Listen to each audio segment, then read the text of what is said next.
Samantala, matamang binabantayan ng Department of Agriculture at Customs Bureau ang mga rice smugglers. Ito ay matapos na mapaulat ang lumalalang suliranin sa pagpupuslit ng bigas sa bansa. Ang ulat mula kay Jonathan Llanes ng PTV Baguio.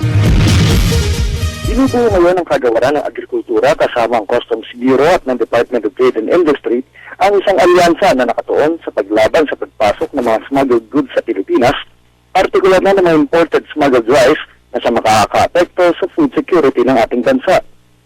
Sa isinugong regional awarding ceremonies ng Gawad Sakat 2012 sa lungsod, sinabi ni Department of Agriculture Secretary Proceso Alcala na bumuo na ng mekanismo ang bawat sangay ng pamahalaan sa kung paano magamit ang mga smuggled products ng ating mga kababayan, lalo na sa panahon ng kalamidad.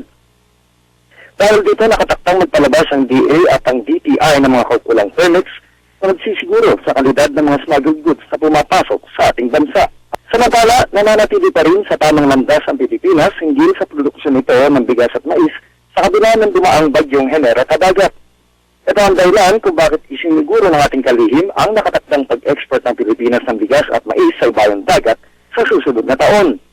This will be the highest ever yield ng corn sa buong bansa. Ang medyo maganda po sa magsasaka natin ito, Amerika po at saka sa Australia, ay nagkaroon po ng drought. So bagsak po ang production sa world market ng mais.